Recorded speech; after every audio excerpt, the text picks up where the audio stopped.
इसलिए अयोध्या कांड की भी बड़ी महिमा है और सुंदर कांड की भी बड़ी महिमा है।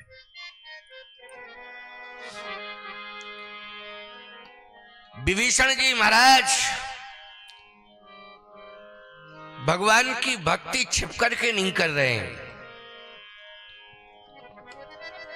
रामायुध अंकित ग्रह, मकान पर उन्होंने दीवाल पर धनुष बाण, दीवाल पर धनुष बाण, याद रखना ये नहीं कि उन्होंने छिपाया हो, धनुष बाण, और वो भी धनुष बाण में रामायुध, रामानंदी तिलक। धनुष बाण तो आकार में एक जैसे ही होते हैं सबके, लेकिन तिलक विभीषण जी महाराज ने अपने मकान की दीवाल पर रामानंदी तिलक भी लगा दिया और राम जी के धनुष बाण।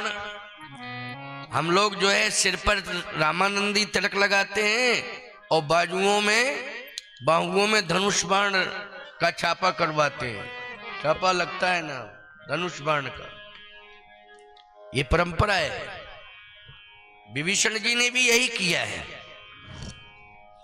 रामायुध अंकित ग्रह, शोभा बरनि न जाय,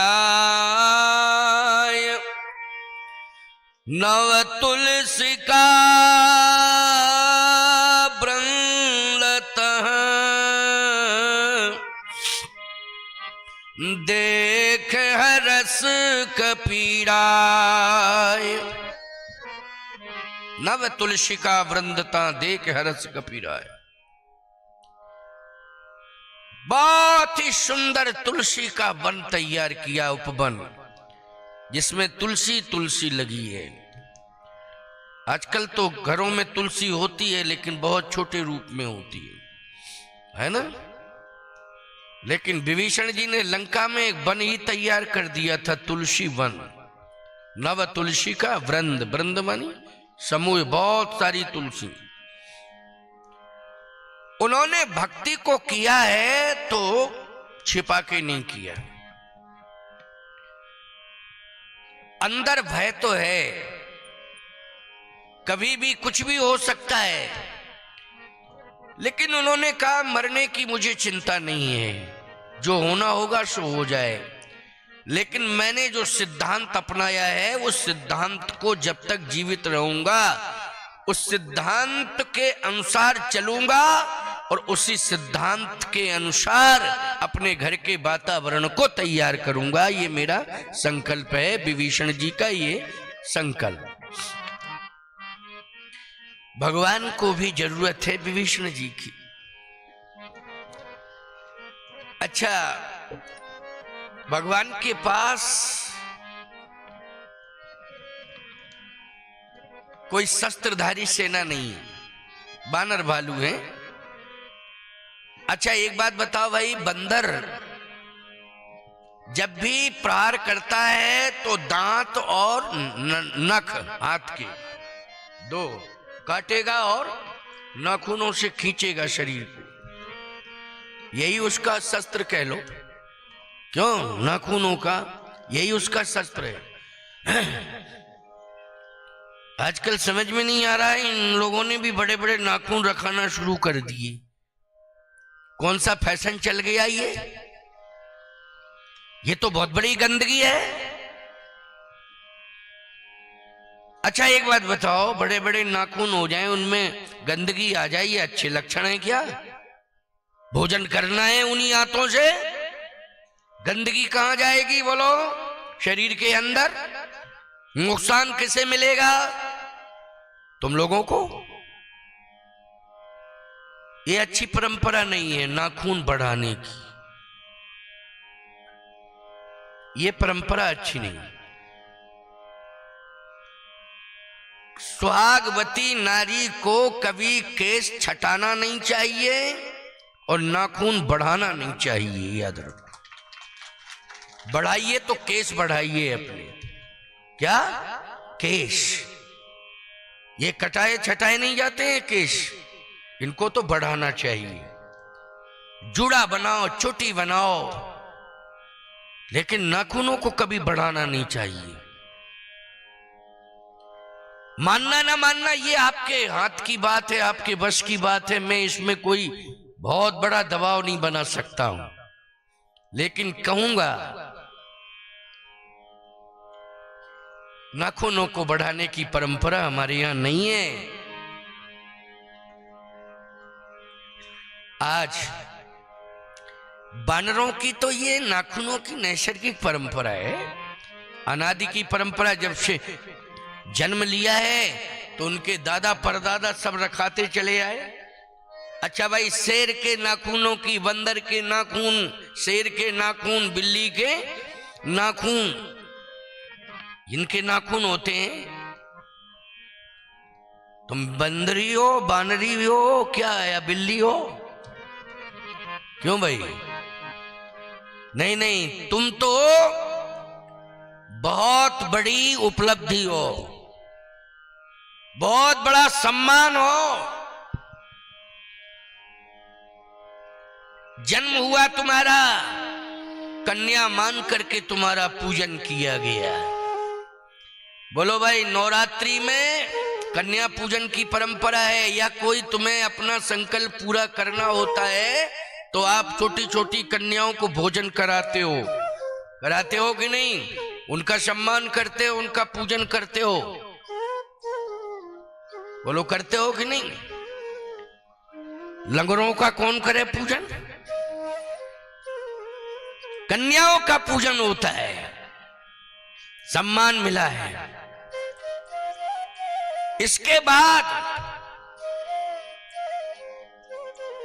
तुम्हारा विवाह हुआ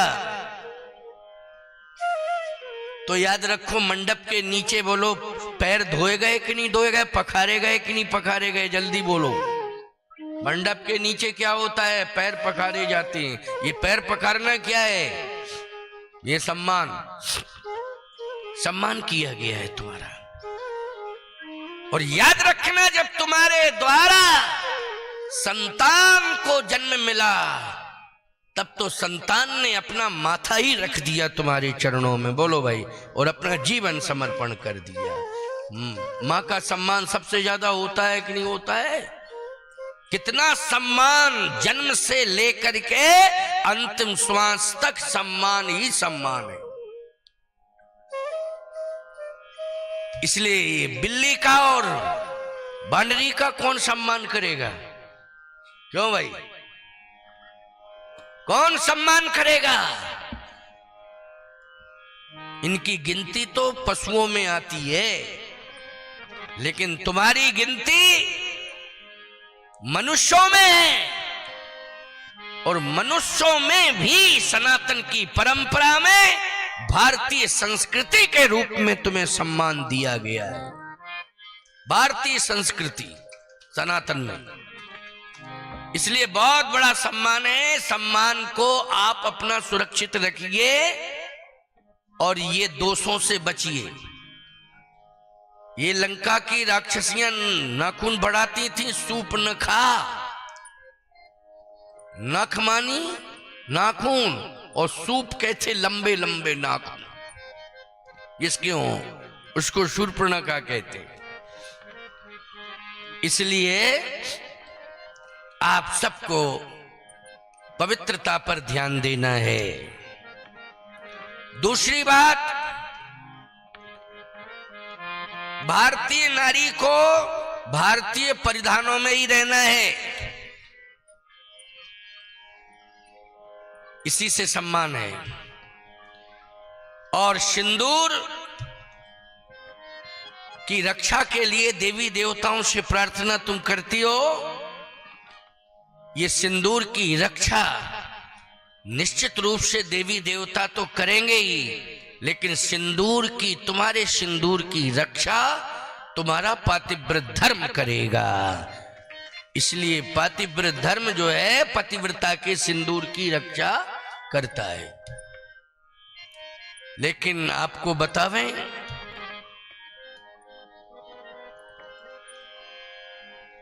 नारी के द्वारा शक्ति मिल रही है। भगवान राम को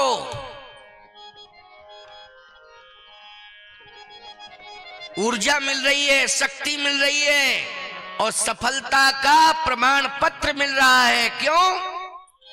क्योंकि भगवान राम को विजय श्री दिलाने के लिए रघुकुल की कुलवधु जो है तपस्या कर रही है। रघुकुल की कुलवधु।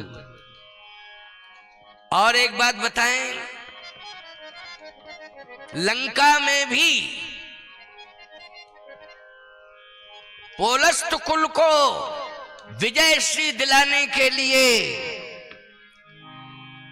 एक नारी तपस्या कर रही है। कौन है वो?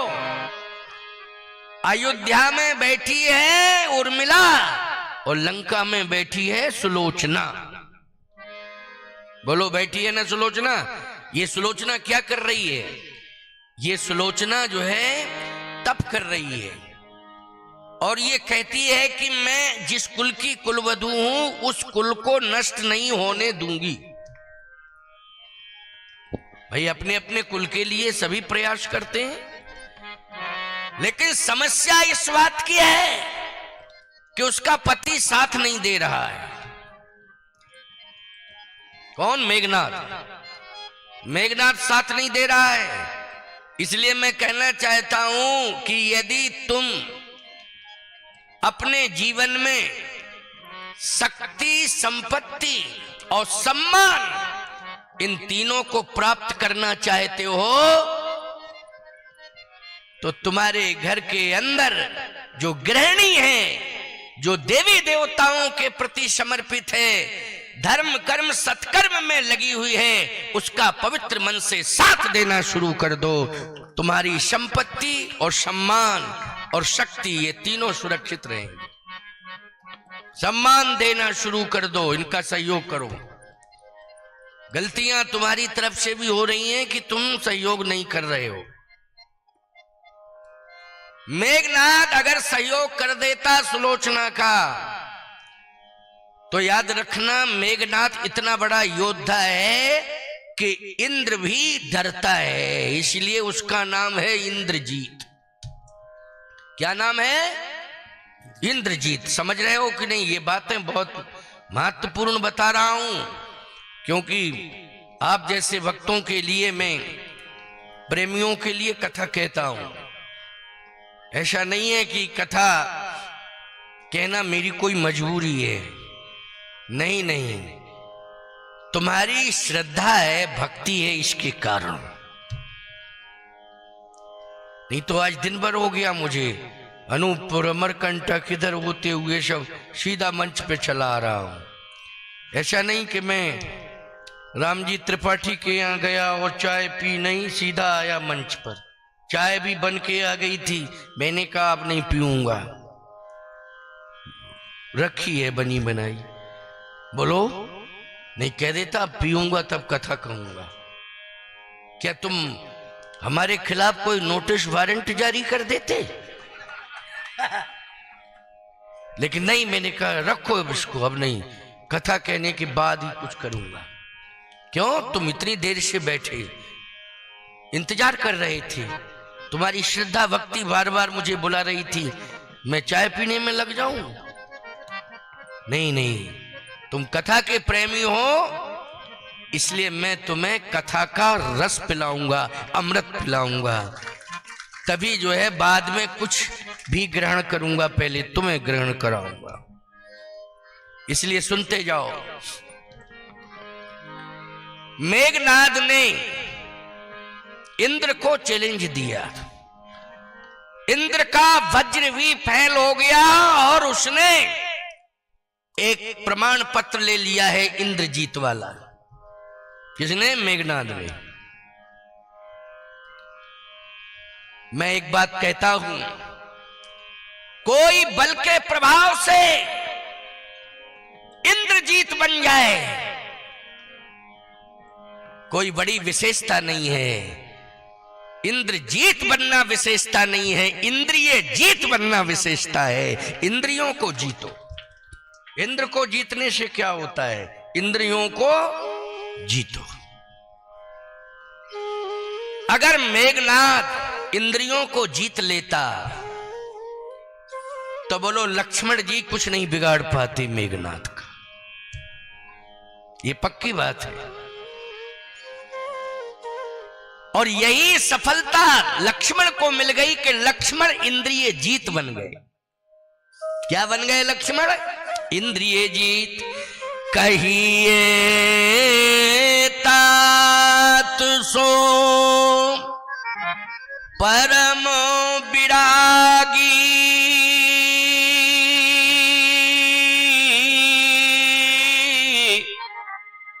तृण समुसिध तीन गुण त्यागी। बोलो भाई ये इंद्रिय जीत है कि नहीं? विरागी नहीं, परम विरागी है। परम विरागी है और त्यागी भी है, सब कुछ त्याग दिया। किसके पीछे त्यागा है? प्रभु राम के पीछे। इसलिए कहिए तात सो परम विरागी, तृण संशेध तीन गुण त्यागी। नींद नारी भोजन परहनई, नींद नारी भोजन। 14 साल तक नींद नहीं ली, 14 वर्ष अयोध्या नहीं आए और 14 वर्ष तक कुछ भी ग्रहण नहीं किया। बोलो ये काम मेघनाथ कर पाया क्या? ये कार्य मेघनाथ नहीं कर पाया। अरे मैं कहता हूं भले ही लंका में रहता, लेकिन खान पान में पवित्रता लाता और रावण की गलत नीतियों का विरोध करता। कहता भले ही आप मेरे पिता हो, लेकिन मैं आपका विरोध कर रहा हूं। प्रहलाद जी ने क्या किया था? प्रहलाद जी ने क्या किया था? पिता का विरोध किया था। प्रहलाद जी ने पिता का विरोध किया था। क्या कर रही हो बैठी बैठी वहां? जाने क्या आपस में बात कर रही हूं? बात नहीं करना है, कथा सुनना है। वैसे समझदार हो, हाँ, लेकिन कथा सुनना है। यहां भी बात करोगी तो फिर कथा कैसी होगी? और बातें क्या हैं भाई? घर की बातें। आज क्या बनाया? मिक्सचर का साग बनाया है कि पूड़ी बनाई है, खीर बनाया है, क्या बनाया? मेहमानों को क्या खिलाया? अरे मेहमान तो खा ही लिए होंगे, लेकिन तुम कथा सुनो। आइए सुनिए। एक जगह तो क्या बताएं, सामने एक बुढ़िया बैठी बैठी बीड़ी पी रही थी कथाई में। हाँ, कोई झूठी बात नहीं कर रहा हूं, वैसी कथाई में बैठी सामने। धुआं उठा तो मैंने कहा बीच में अगरबत्ती किसने लगा दी है? मैंने समझा ही नहीं पाया। मैंने कहा कौन था ऐसा महिलाओं के बीच में अगरबत्ती लगा के चला गया? धुआं उठ रहा था। अच्छा, वो सामने बैठी तो थी, लेकिन आगे कुछ बैठी महिलाएं उनके पीछे, तो हम सही तरीके से देख ही नहीं पा रहे थे। फिर जब ज्यादा पी तो दुर्गंध आई। मैंने कहा किस कंपनी ने बनाई है अगरबत्ती? अगरबत्ती में सुगंध होती है, अगरबत्ती में तो सुगंध होती है, ये दुर्गंध कैसी आ रही है? किसने अगरबत्ती जलाई है? कहे महाराज अगरबत्ती नहीं है, क्या करें, ये दादी बैठी हैं, ये बीड़ी पी रही है। तो हमने कहा कि ये काम घर में जाके करो, यहां मत करो, घर में जाके करो और ये छोड़ दो। कल भी मैंने कहा था सिगरेट, बीड़ी, गुटखा, तम्बाकू, ये तम्बाकू में भी बहुत बड़ा जहर होता है, छोड़ो इन सबको। इसलिए वैसे तो बहुत शांति से बैठी हूं। आइए सुनिए। लक्ष्मण जी जैसा परम विरागी कोई नहीं है। लक्ष्मण जी ने नींद, नारी, भोजन, निद्रा का त्याग किया।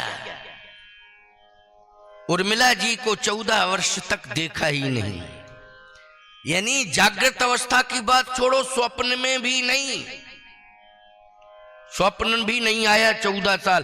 कैसे आता, जब सोए नहीं तो काहे का स्वप्न? क्यों?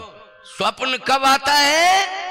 जब व्यक्ति सोता है तब स्वप्न आता है। 14 वर्ष तक सोए नहीं, स्वप्न की तो बात छोड़ो, भोजन नहीं किया। मैं एक बात कहता हूं, बहुत से महात्मा हैं जो परिवार छोड़ देते हैं और भोजन भी छोड़ देते हैं। एक महात्मा नर्मदा जी की परिक्रमा कर रहे हैं इस समय, वो केवल नर्मदा जी का जल ले रहे हैं। अभी कुछ दिन से वो गाय माता का दूध लेने लगे, लेकिन कुछ दिन तक तो जल पी करके ही, जलपान करके परिक्रमा की। अब दूध तो ऐसे निभ जाता है, लेकिन सोते तो हैं। नींद का त्याग बहुत दिन तक नहीं हो सकता है। क्यों भाई? नींद का त्याग बहुत दिन तक नहीं हो सकता है। कोई प्रतिज्ञा कर ले तो 9 दिन छोड़ दे, 11 दिन, 15 दिन, लेकिन 14 साल बहुत होते हैं। लक्ष्मण जी ने 14 वर्ष तक निद्रा नहीं ली, नींद का त्याग किया। और मेघनाथ करे पान सोवे दिन रात। बोलो कितना बड़ा अंतर है? बहुत बड़ा अंतर है लक्ष्मण जी में और मेघनाथ जी में, बहुत अंतर है। करे पान सोवे दिन राती। सुलोचना तो तपस्या कर रही है, लेकिन ये मदरा पी करके सो रहा है। उर्मिला जी तपस्या कर रही हैं, लक्ष्मण जी भी तपस्या कर रहे हैं। उर्मिला जी निद्रा का त्याग कर चुकी हैं, तो लक्ष्मण जी ने भी निद्रा का त्याग कर दिया। उर्मिला का भी प्रमाण कोई नहीं दे सकता कि उर्मिला जी सोई हो। 14 साल तक उर्मिला जी जागी हैं। और एक बात आपको बतावें, 14 वर्ष तक लक्ष्मण जी ने वो पॉइंट चुना था, वो पर्वत कि जिस पर बैठ करके मैं पहरेदारी भी करूं और प्रभु का दर्शन भी होता रहे। प्रभु मेरी आंखों से ओझल ना हो। लक्ष्मण जी ने ये संकल्प लिया था कि मैं पहरेदारी तो करूंगा, लेकिन अपने भैया राम को, प्रभु राम का दर्शन करूंगा। क्या करूंगा? दर्शन। और एक बात आपको बतावें, यद्यपि सीता और राम एक ही हैं, लेकिन लीला के क्षेत्र में तो 2 हैं। बोलो है कि नहीं? विचारवान श्रोताओं विचार करना। एक भूमशैया श्री राम के लिए, दूसरी भूमशैया मां जानकी के लिए, और वो भी पत्तों की शैया बनी है। समझ रहे हो कि नहीं? और 14 वर्ष, 14 महीना तो वो सोई ही नहीं, बैठी रही लंका में, जहां हनुमान जी जा रहे हैं। 14 महीना का तो प्रमाण है कि वो बैठी रही अशोक वृक्ष के नीचे। लेकिन इसके पहले सीताराम जी ने विश्राम किया है, लक्ष्मण जी पहरेदार हैं। लेकिन सावधान, एक विश्राम शैया प्रभु राम के लिए, एक विश्राम शैया जानकी जी के लिए लीला क्षेत्र में, और लक्ष्मण जी पहरेदार बनकर के रक्षा कर रहे हैं कि कोई राक्षस आक्रमण न कर दे। और मैं आपको एक बात बताऊं, भगवान राम और जानकी ने इसके प्रत्यक्षदर्शी केवल लक्ष्मण ही नहीं है, पृथ्वी है, आकाश है, वनस्पतियां हैं, कि सीता राम ने संयम का परिचय दिया है और संयमित जीवन जी करके पूरी दुनिया को मार्गदर्शन दिया है। बोलो दिया है कि नहीं दिया है? पूरी दुनिया को मार्गदर्शन दिया है। इसलिए हमारे यहां संयम की बहुत बड़ी विशेषता है, संयम की विशेषता है। और इतना बड़ा संयम। देखिए आप सुनते जाइए, प्रमाण दे रहा हूं, केवल उदाहरण, इसके बाद बात में वही करूंगा जो आपको बताना चाहता हूं, जिसको आप सुनना चाहते हैं। जन्मे एक संग सब भाई, भोजन शयन के लड़काई, ओ कर्ण वेद उपवीत विवाह, ओ संग संग सब भयउ उछाह। ये तो बराबरी की स्थिति बनी रही। लेकिन 14 साल के बाद दोई सुत सुंदर सीता जाए, लव कुश वेद पुराण गाए। तो भरत लक्ष्मण और शत्रुघ्न दोई दोई सुत सब भ्रातन के रे। क्यों भाई? प्रमाण है रामायण का। एक साथ चारों जन्मे, एक साथ यज्ञोपवीत संस्कार हुआ, एक साथ विवाह हुआ, और एक ही साथ अगर बड़े भाई राम ने 2 पुत्र को जन्म दिया है तो लक्ष्मण, भरत और शत्रुघ्न ने। बोलो, रामायण की बात कर रहा हूं मैं कि नहीं? प्रमाण दे करके कि वैसे कह रहा हूं। दोई दोई सुत, दोई दोई सुत सब भ्रातन के रे, भय रूप गुणशील घने रे। क्या बढ़िया सामंजस्य है। ये है चरित्र की उत्कृष्टता, ये चरित्र की विशेषता है, ये चरित्र की उत्कृष्टता है, ये संयम। प्यारे, अगर संयम जीवन जीना है तो रामचरितमानस को सभी को पढ़ना है। और रामचरितमानस पढ़ के, और उसमें रामचरितमानस का अर्थ है कि हमें राम के चरित्र को विशेष रूप से पढ़ना है। इसमें तो रावण का भी चरित्र है, कुंभकर्ण का भी है, मेघनाथ का भी है, खरदूषण का भी है। बोलो, सबका तो भरा पड़ा है इसमें। लेकिन हमें राम चरित्र मानी राम का चरित्र ठीक से पढ़ना है, उसी पर हमें चलना है। आज सुलोचना अपने सिंदूर को बचाना चाहती है। उर्मिला जी अपने सिंदूर की रक्षा करने में लगी हैं। सुलोचना अपने सिंदूर की रक्षा करने में लगी है। एक लंका में बैठ के तपस्या कर रही है, एक अयोध्या में खड़े होकर तपस्या कर रही है। लंका का सूरवीर खा के पी के सो के अपनी वीरता का प्रदर्शन कर रहा है, और अयोध्या का सैनिक राजकुमार शूरवीर जाग करके अपनी तपस्या पूर्ण कर रहा है। जाग करके। बोलो, डिफरेंस आता जा रहा है कि नहीं? अंतर आता जा रहा है। रावण के पास 3 ताकतें हैं और हथियार तो बहुत हैं, लेकिन उसमें भी 3 ताकतें हैं। कौन कौन? एक तो सुलोचना का सतीत्व है, और मेघनाथ का वीरत्व है। बोलो, है कि नहीं? और विभीषण का संतत्व है। विभीषण का क्या है? संतत्व है।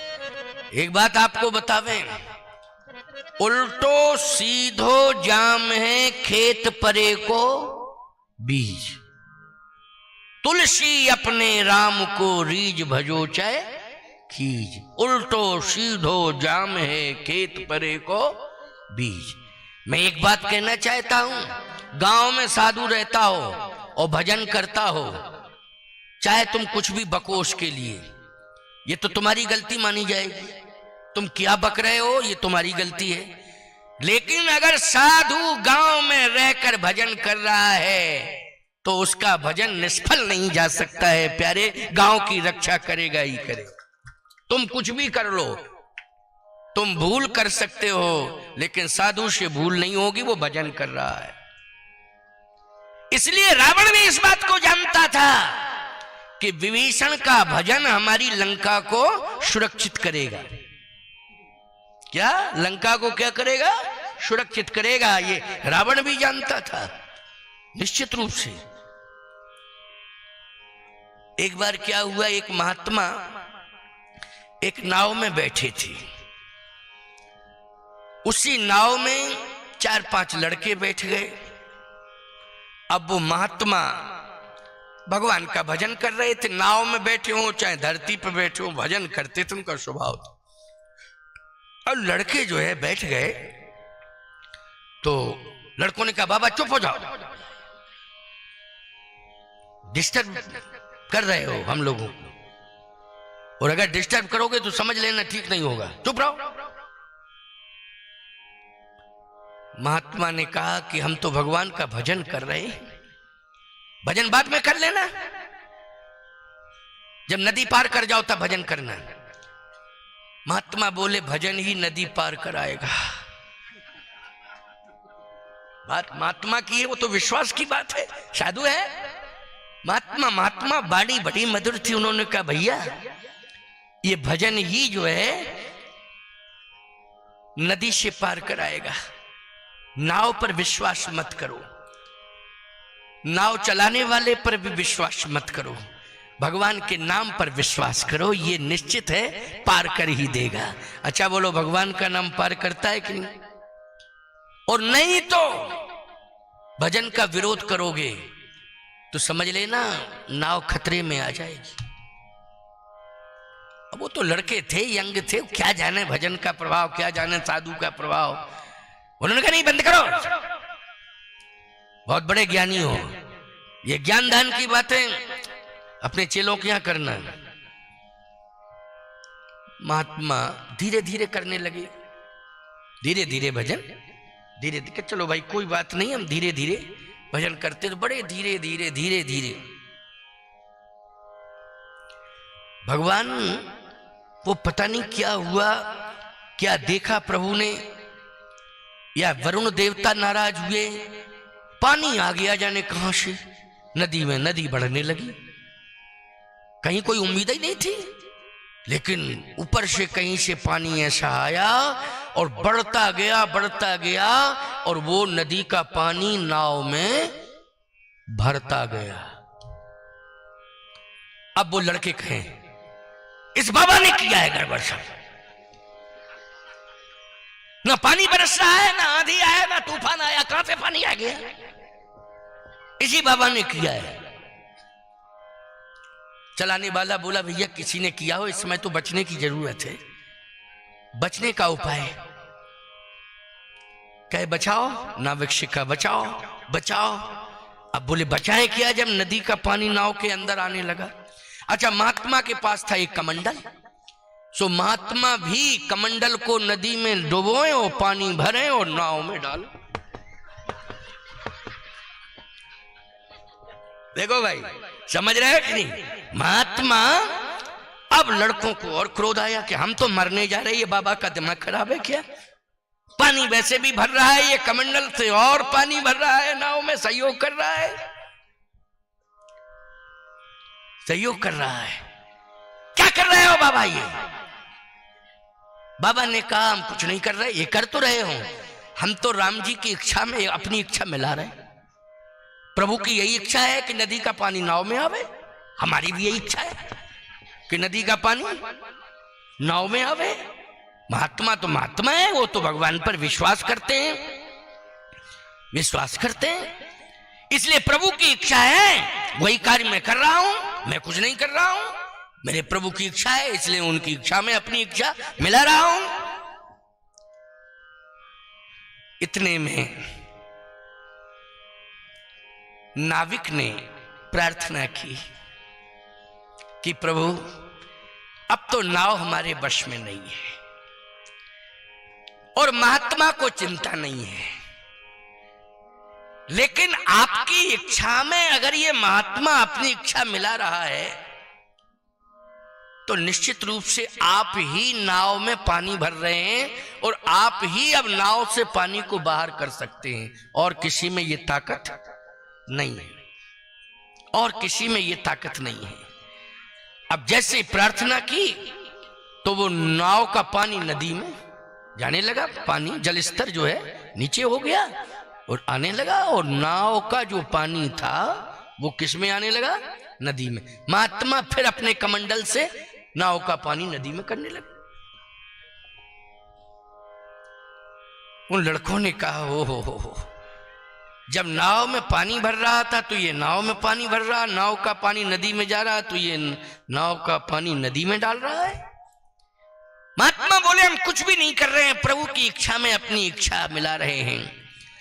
उन लड़कों ने कहा कि बाबा, ये सब नाटक तुम ही कर रहे हो, तुम ही कर रहे हो ये नाटक, निश्चय तुम जादूगर हो, तुम्हारे अंदर जादू टोना है, ये सब तुम ही कर रहे हो।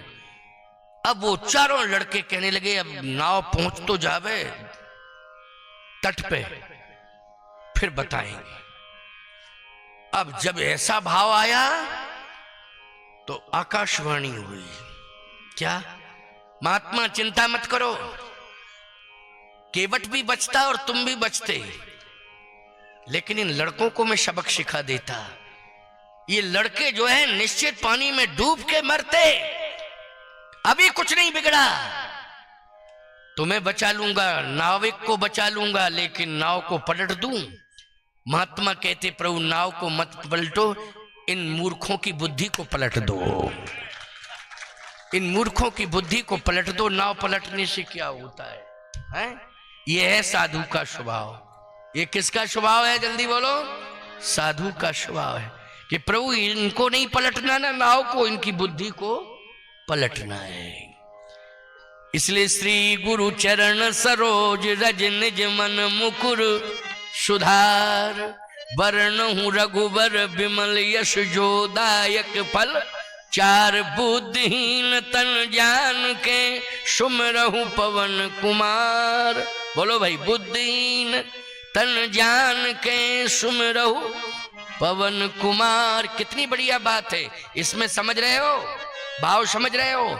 अपने को बुद्धिहीन मानो और भगवान से और गुरु से और ग्रंथ से ये प्रार्थना करो कि हम कुछ भी नहीं जानते, हम तो अज्ञानी हैं, बुद्धिहीन हैं, हमारा मार्गदर्शन करो, हमारी बुद्धि को पवित्र करो, हमारी बुद्धि को निर्मल बनाओ, ये प्रार्थना करो।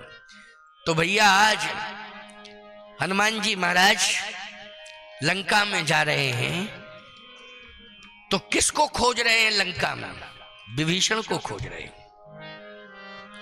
विभीषण जी को खोज रहे हैं, याद रखना। क्योंकि सीता जी को इसलिए नहीं खोजना है कि सीता जी के बारे में तो संपाति भी बता चुका है कि सीता जी कहां बैठी हैं, अशोक वाटिका में बैठी हैं, अशोक वृक्ष के नीचे बैठी हैं, ये तो संपाति ने बता दिया। क्यों बता दिया संपाति ने कि नहीं? तो सीता को क्या खोजना? और जामवंत जी ने स्पष्ट कह दिया था कि सीता की शुद्ध प्रवही सुनावो। केवल शुद्ध सुनाना है और कुछ नहीं, लाना नहीं है, केवल शुद्ध सुनाना है। ये बात बिल्कुल सही है। सीता जी को लाने से क्या राम जी को विजय मिल जाएगी? नहीं नहीं नहीं, सीता तो राम की है और सदा राम की रहेंगी। रावण कुछ भी नहीं बिगाड़ पाएगा, रावण का कतई प्रभाव सीता जी के ऊपर नहीं पड़ेगा। लेकिन आवश्यकता श्री राम को अगर है तो संत विभीषण की है कि विभीषण जैसा संत मुझे मिल जाए। किसकी जरूरत है बोलो भाई? न सोने की जरूरत है, लंका का सोना, सत्ता संपत्ति ना, केवल संत मिल जाए। कौन मिल जाए? साधु संत मिल जाए। और संत कौन है बोलो भाई? भगवान राम कह रहे तुम सारिखे संत प्रिय मोरे, ये है विभीषण जी महाराज। विभीषण जी महाराज उच्च कोटि के संत हैं, भगवान को संत की जरूरत है। आपसे एक बात बताऊं, यहां पर सुलोचना तो कमजोर पड़ गई क्योंकि पति ने साथ नहीं दिया, इसलिए उसकी शक्ति, उसका पातिव्रत धर्म निष्प्रभावी चला जाएगा। समझ गए हो कि नहीं? लेकिन सबसे बड़ी ताकत कौन है? लंका में सबसे बड़ी ताकत है विभीषण की, भजन की ताकत है। भगवान राम कहते हैं भजन करने वाला विभीषण मुझे मिल जाए। अच्छा बोलो भाई, भगवान किसको चाहते हैं? जो भजन करता है उसे भगवान चाहते हैं। समझ गए हो कि नहीं? भजन जो करता है उसे भगवान चाहते हैं। भजन जितना ज्यादा से ज्यादा करो उतना ही ज्यादा भगवान चाहेंगे, हैं? अच्छा एक बात और बताएं, ज्यादा से ज्यादा भजन करोगे 101% तरोगे तरोगे तरोगे, और ज्यादा से ज्यादा भोजन करोगे तो मरोगे मरोगे मरोगे। ये पक्की बात है। ज्यादा से ज्यादा भोजन करोगे, ज्यादा कर लोगे तो क्या विडंबना होगी। इसलिए ज्यादा से ज्यादा भजन करो। और लंका में ज्यादा से ज्यादा भजन कौन करता है? विभीषण करता है। रात दिन भजन करता रहता है। भगवान कहते हैं कि विभीषण मुझे मिल जाए। विभीषण के मिलने से क्या होगा?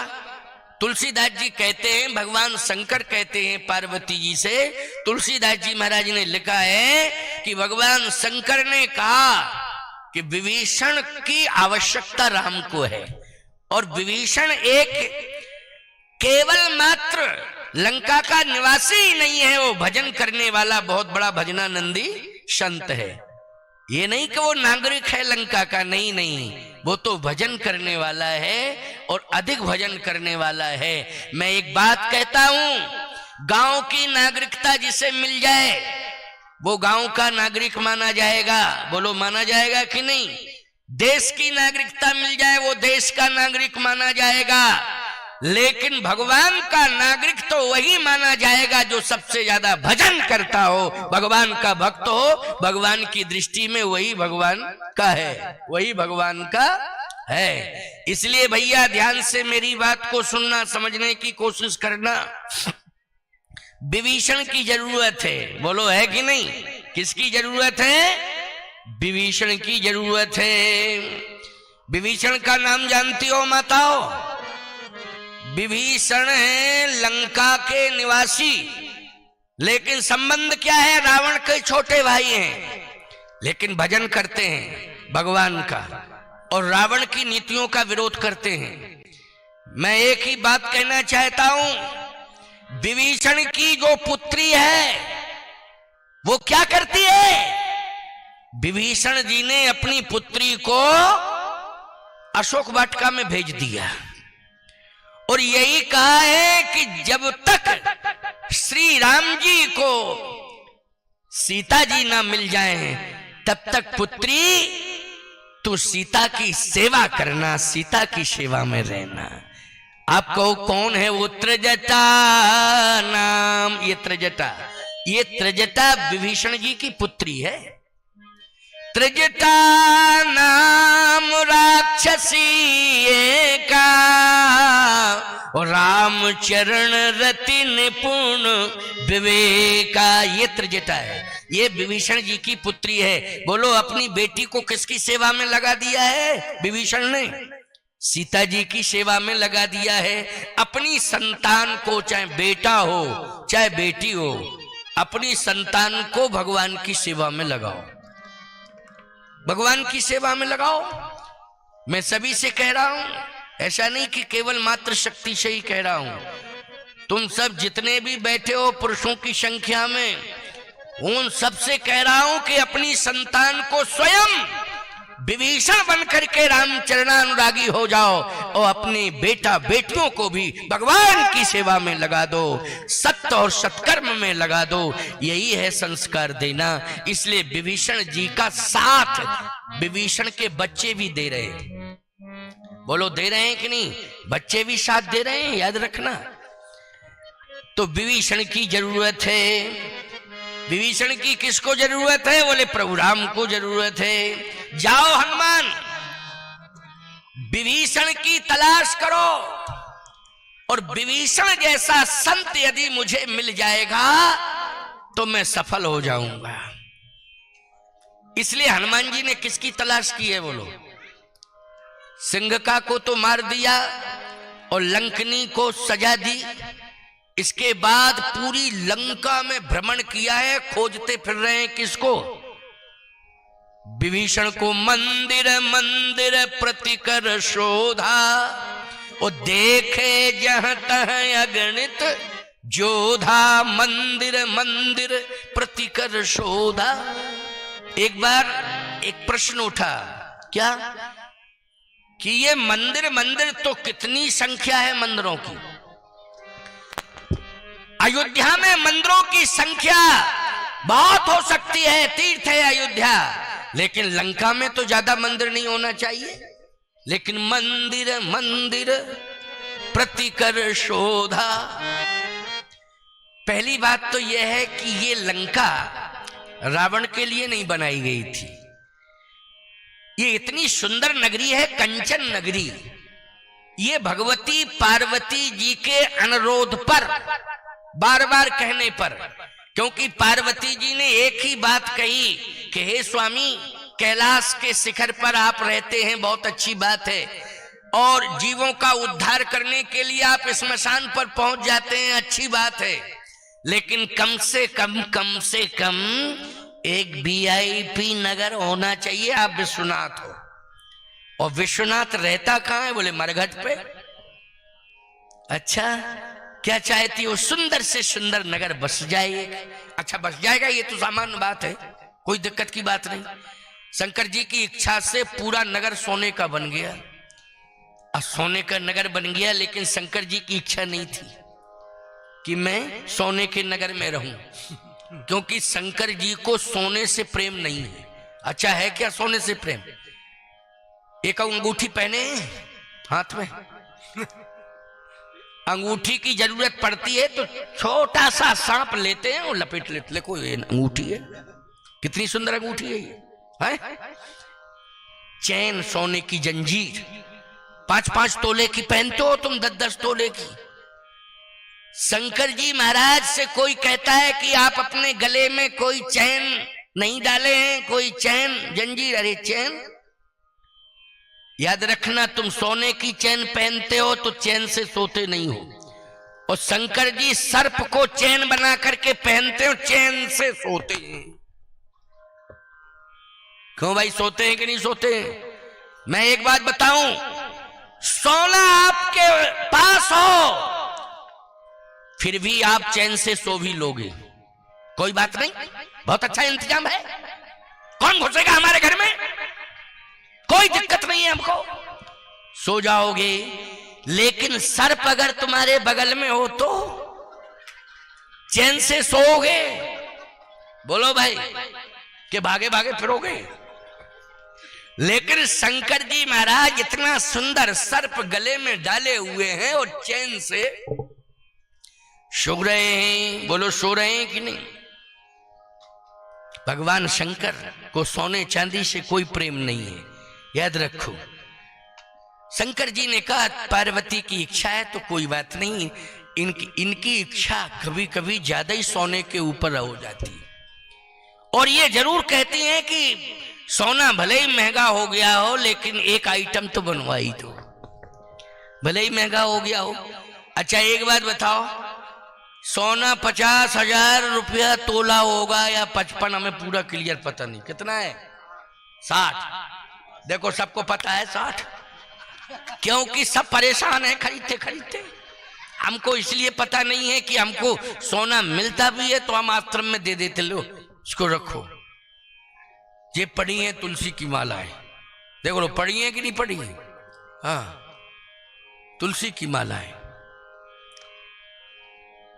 तुम लोग सोने के चक्कर में परेशान रहते हो, सोने की डिमांड भी इनकी रहती, चलो कोई बात नहीं, एक ही आइटम बनवाओ सोने का, और सोने का एक आइटम बन जाता है तो बिल्कुल सत्य कह रहा हूं, आर्थिक संतुलन बिगड़ जाता है। ऐसा सोना किस काम का? मंडप के नीचे जो तुम्हें मिला है वो तुम्हारा सम्मान है, और तुमसे भी कह रहा हूं, चाहे जैसी परिस्थिति बिगड़ जाए, लेकिन मंडप के नीचे जो इनका सोने से सम्मान हुआ है उस सम्मान को कभी नीलाम मत करना। इस बात का ध्यान रखना,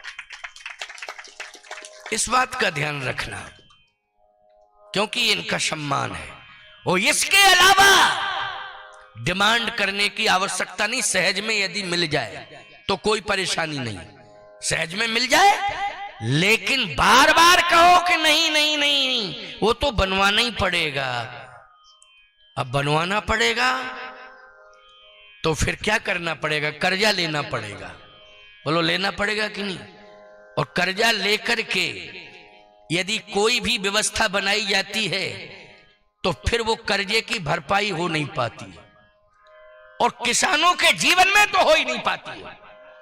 भले ही कोई उद्योगपति, व्यापारी हो, सर्विस गवर्नमेंट सर्वेंट हो, वो पूरा कर ले जाए, लेकिन किसान नहीं कर पाता है कर्ज की भरपाई। याद रखना। क्यों? क्या पता पानी ज्यादा बरस जाए, कहो बरसे ही ना, कहो कोई कीड़ा मकोड़ा पैदा हो जाए, फसल में लग जाए। बोलो भाई, ये बड़ी समस्या रहती है, बहुत बड़ी समस्या रहती है, ये चुनौती रहती है। इसलिए मैं एक ही बात कहना चाहता हूं, आवश्यकताओं की पूर्ति करना है, और आवश्यकताओं की पूर्ति करना है गृहस्थ जीवन में, अनावश्यकताओं से निवृत्ति रखना है। लेकिन अनावश्यकताओं की पूर्ति करने में तुम लग जाते हो, परेशान हो जाते हो। ये कर्ज अच्छा नहीं होता है। क्रोध और कर्ज ये दोनों ही खतरनाक है। न क्रोध करना चाहिए, न कर्ज लेना चाहिए। कोशिश करो कर्ज लेने की, जब आवश्यकता पड़ जाए तो कोशिश करो कि हमें लेना ना पड़े, और क्रोध जब आवे कोशिश करो कि हमें क्रोध करना ना पड़े, टालना है। क्रोध आवे तो कोशिश करो कि इसे हमें टालना है, और कर्ज लेने की जरूरत आ जावे तो कोशिश करो कि हमें लेना ना पड़े, मजबूरी आ जाए, ये अलग बात है। क्यों? आमद कम और खर्चा ज्यादा, ये लक्षण मिटने की। आमद कम और खर्चा ज्यादा, ये लक्षण मिटने के हैं, और ताकत कम और गुस्सा ज्यादा, ये लक्षण पिटने के है। इसलिए क्रोध नहीं करना है और कर्ज नहीं लेना है। आइए, हनुमान जी महाराज ने देखा कि पूरी सोने की लंका है, लेकिन ये सोने की लंका भगवान शंकर ने स्वीकार नहीं की, और पार्वती जी बहुत प्रसन्न थी कि सोने का महल बन गया, सोने का नगर बन गया। लेकिन नहीं, रावण ने ऐसी परिस्थिति पैदा कर दी कि भगवान शंकर को लंका त्यागनी पड़ी, और लंका में उन्होंने प्रवेश ही नहीं किया है। कब किया है प्रवेश? याद रखना, गोस्वामी जी ने एक बार लिखा है, क्या? जब हनुमान जी महाराज भगवान शंकर 11वें रुद्र में हनुमान बन के तैयार हुए हैं, हनुमान बन के 11वें रुद्र में, बोलो हनुमान कौन बने हैं 11वें रुद्र में? जल्दी बोलो। भगवान शंकर बने हैं। तब उन्होंने प्रवेश किया है, बोलो किया है कि नहीं? तभी प्रवेश किया है। वहां की तो रावण जाता था शंकर जी के पास, कौतुक ही कैलाश पुन लीन सजाए उठाए, प्रणाम करने जाता था तो कैलाश ही को उठा लेता था और सिर पर रख लेता था। पार्वती जी बोली ये क्या हो रहा है? बोले चेला आया है प्रणाम करने के लिए। बोले कैसा चेला बनाया? उसने फाउंडेशन ही उखाड़ दिया पूरे कैलाश का। ऐसा चेला क्यों बनाते हो? शंकर जी बोले अब भूल हो गई तो हो गई, क्या करो, अब भूल हो गई, भुगतना पड़ेगा। तो आप डांटते क्यों नहीं हो? शंकर जी ने कहा समय आने दो, हम ऐसी कंडीशन ला देंगे कि ये रावण, इसका बल और इसकी सत्ता, इसका सोना, इसकी संपत्ति, इसका परिवार, इसके हाथ में कुछ भी नहीं रहेगा। चिंता मत करो, इंतजार करो समय का, धैर्य धारण करो। आज वो समय आ गया। हनुमान जी महाराज प्रवेश कर गए, भगवान शंकर ही हैं। अच्छा, पार्वती जी ने भी प्रवेश किया है, लेकिन पूंछ के रूप में। पार्वती क्या है? हनुमान जी की जो पूंछ है, भगवान शंकर हनुमान बने, और जो पूंछ है वो कौन है? जल्दी बोलो। पार्वती जी है पूंछ, और ईमानदारी से बताओ, पार्वती की डिमांड पे ही लंका बनी थी और पार्वती जी ने लंका को जला दिया। बोलो हनुमान जी ने जलाया कि पूंछ ने जलाया? बोलो पूंछ ने जलाया कि नहीं? राक्षसों ने पूंछ में ही आग लगाई थी प्यारे, इसलिए पूंछ ने ही कमाल कर दिया। हनुमान जी देख रहे हैं मंदिर मंदिर, ये शंकर जी है। हनुमान बन करके जो है भगवान शंकर अवतरित हो गए। मंदिर मंदिर प्रति कर शोधा, और देखे जहाँ तहाँ अगणित जोधा। ये मंदिर, अनेक मंदिर बने थे, लेकिन राक्षसों ने कब्जा कर लिया, मूर्तियों को समुद्र में फेंक दिया। कौन पूजा करे? समुद्र में फेंक दिया। वहीं तो बगल में समुद्र था, मूर्तियों को फेंक दिया। मंदिर में क्या कर रहे हैं? बोले कब्जा किए बैठे हैं। और कर क्या रहे हैं? मदिरा पान करके उन्मत्त हो करके पड़े हुए हैं। हनुमान जी ने कहा बहुत बड़ी कंडीशन बिगड़ चुकी, यहाँ की कंडीशन खराब है, लेकिन विभीषण की तलाश में कर रहा हूं, कहीं मिल ही नहीं रहे विभीषण जी। लगता है कि विभीषण जी लंका को छोड़ के अब चले गए। अब वो लंका में रहना नहीं चाहते थे, इसलिए चले गए। थोड़ा आगे बढ़े तो भवन एक पुण्य दीख सुहावा, ओ हरि मंदिर तह भिन्न बनावा। थोड़ा सा आगे बढ़े तो देखा हरि मंदिर ता भिन्न बनावा। मंदिर अलग है और भवन अलग है, लेकिन पहचान क्या है कि इसमें विभीषण रहते हैं? बोले पहचान है रामायुध अंकित ग्रह, रामायुध अंकित ग्रह, शोभा बरनी न जाए, और नव तुलसी का वृंद तह देख हरस कपि राय। हनुमान जी ने कहा अब कंफर्म हो गया कि विभीषण जी यहीं रहते हैं, अब मुझे आगे जाना चाहिए। आगे बढ़े हनुमान जी, दीवाल के अंदर से आवाज आ रही थी, श्री राम जय राम जय जय राम, श्री राम जय राम जय जय राम। विभीषण जी जिस भवन में विश्राम कर रहे थे, हनुमान जी के कानों में आवाज आई, रात्रि की बात है ये, श्री राम जय जय राम। हनुमान जी ने कहा कन्फर्म, संत विभीषण रहते, आवाज आ रही है श्री राम जय जय राम। याद रखना, जो राम नाम जापक होते हैं ना, वो सोते तो हैं लेकिन उनकी श्वासाओं से राम राम निकलता है। आप देखना ये कंठ जो है चलता रहता है। एक महात्मा अभी चित्रकूट में है, मैंने खुद देखा है उनको, वो सोते हैं और ये कंठ उनका चलता रहता है। और गौर से जब हमने कान लगा के, बुढ़े महात्मा है, कान लगा के सुना तो श्री राम श्री राम श्री राम राम राम राम राम राम ये ध्वनि सुनाई दी। इसका मतलब है कि श्वासां चल तो रही हैं श्वासाएं, लेकिन प्रत्येक श्वास से श्री राम का नाम ध्वनित हो रहा है। यह है संत का प्रभाव।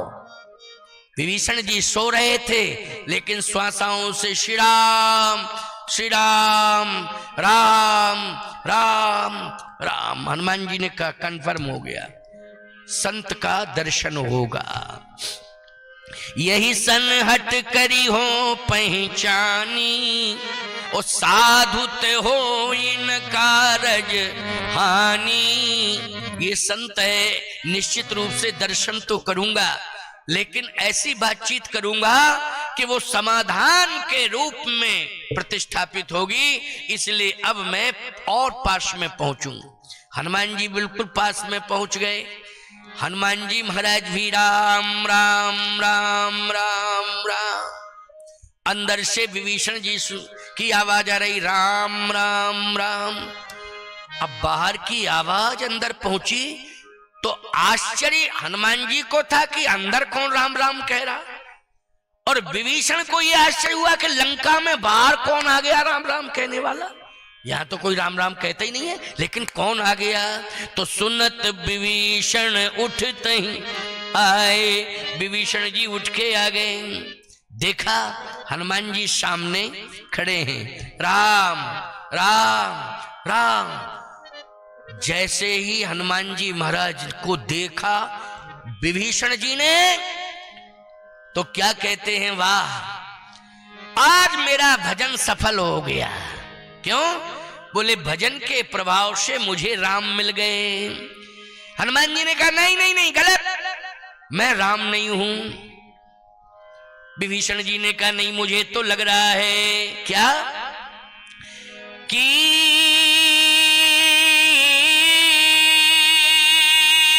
तुम राम, कि तुम राम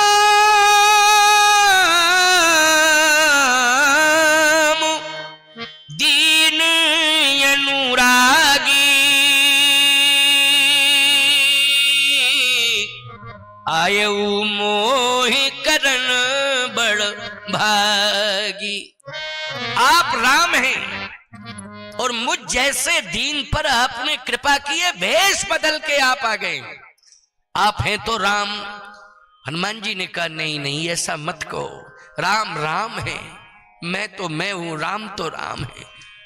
तो आप राम नहीं है, राम के दास हैं फिर। कि तुम हरिदासन मह कोई, मोरे हृदय प्रीत यस होई। आप हरि के दास, राम के दास हैं। हनुमान जी ने कहा मैं राम जी का दास भी नहीं हूं, फिर कौन है? मैं न राम हूं न राम का दास हूं, मैं तो प्रभु राम के दासों का दास, दासान दास हूं, ये मेरा परिचय है। मैं राम जी के दासों का दास हूं। बोलो भाई कितनी बड़ी बात है, दासान दास। विभीषण जी ने कहा कि आपका दर्शन और आपकी वाणी मेरे हृदय में परिवर्तन कर रही है, बहुत बड़ा परिवर्तन, बहुत बड़ा परिवर्तन। मैं एक ही निवेदन करना चाहता हूं आपसे कि आप भले ही राम नहीं हैं, राम के दास नहीं हैं, राम जी के दासों के दास यदि आप हैं, लेकिन निश्चित रूप से ये सत्य है कि आप भले ही राम जी के दासों के दास हैं, लेकिन आपके हृदय में हरि जरूर बैठा हुआ है, ये मुझे विश्वास है। और लंका चले उस सुमिर नर हरि, हरि बैठा है और इस हरि से मुझे मिला दो, इस हरि से मुझे मिला दो। देखो कितनी बढ़िया बात है, ये हरि से मुझे मिला दो। अच्छा हरि क्या चाह रहे थे, जल्दी बोलो। कि विभीषण से मुझे मिला दो। राम जी ये चाह रहे हैं कि विभीषण से मुझे मिला दो, और विभीषण जी क्या चाह रहे हैं कि राम जी से मुझे मिला दो। मिलने की बात दोनों तरफ हो रही है, बोलो हो रही है कि नहीं? हनुमान जी ने कहा एक कमी आपके जीवन में, एक कमी मेरे जीवन में। क्या कमी है जरा इसको सुनो। विभीषण जी बोले आपके जीवन में कमी नहीं हो सकती है, मेरे जीवन में कमी हो सकती है। क्यों? सुनहु पवन सुत रहन हमारी, और जिम दसनन मह जीव विचारी। तात कबहु मुहि जान अनाथा, और करी है कृपा भानुकुल नाथा। तामस तन कछु साधन नाई, ये कमी है, तामस